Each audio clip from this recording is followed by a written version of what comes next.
सध्या दोन महिला हे चर्चेत आहेत.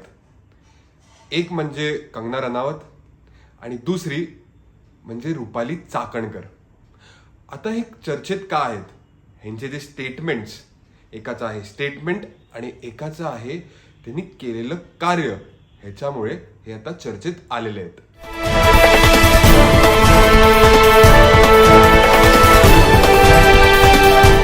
नमस्कार, मी रुद्रेश जोशी. कंगना रनौत ही बॉलिवूडची एक प्रतिष्ठित ॲक्ट्रेस आहेत.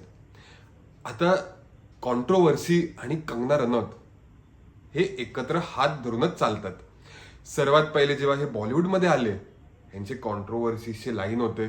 जेवढे पण कॉन्ट्रोवर्सीज झाले, ह्यांचे अफेअर रिलेटेड असो, ह्यांचं नेपोटिझम रिलेटेड असो, ह्यांचं कुठल्या दुसऱ्या ॲक्टरवर टीका करण्याचं असो, ह्याच्यात सर्वात पहिली जी आग होती ही कंगना रनौतनीच टाकली आहे. त्यानंतर जेव्हा हे MP झाले, तेव्हा सुद्धा ह्यांचं जे एअरपोर्टवर स्लॅप इन्सिडेंट होतं, ती पण एक कॉन्ट्रोवर्सी. आणि हे जे स्टेटमेंट्स देतात, ती दरवेळी कॉन्ट्रोवर्सी होतेच.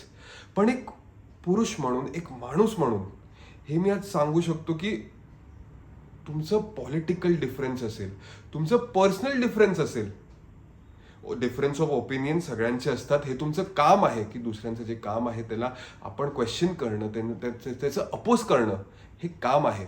पण कोणाचं निजी पर्सनॅलिटी, कोणाची आयडेंटिटी खराब करणं ही चांगली गोष्ट नाही. राहुल गांधी यांना टपोरी सांगितलं.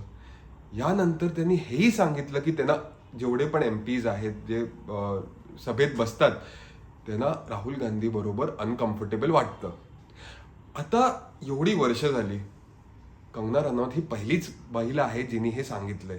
दुसऱ्या कुठल्याही महिलांनी कधीही हे सांगितलं नाही आहे. दुसरी गोष्ट, जी पर्सनल गोष्ट आहे ती पर्सनलच ठेवायला पाहिजे. आता यात अशी गोष्ट होते की जे सपोर्टर्स आहेत, तिचे पार्टीचे जे सपोर्टर्स आहेत, जे त्या पार्टीला सपोर्ट करतात, ते नेहमी या गोष्टीला दुर्लक्ष करतात. ते तिच्या जे गोष्टी आहेत त्याला दुर्लक्ष करत आलेत, कारण ते त्या पार्टीला सपोर्ट करतात. म्हणून ते जे दुसरा व्यक्ती आहे त्याला ते नेहमी गिल्टीच टाकणार.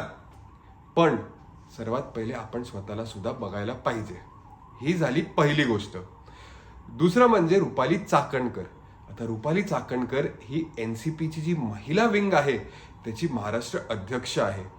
त्यासोबत महाराष्ट्राची जी महिला कमिटी आहे त्याची सुद्धा ही चेअरपर्सन आहे. आता यात एक ढोंगी बाबा अशोक खोराट, म्हणजे कॅप्टन खोराट ज्यांना म्हणतो, त्यांना पोलिसांनी पकडलं. आता जेव्हा त्यांना पकडलं, त्यांच्या बरोबर 58 व्हिडिओज हे मिळाले आहेत.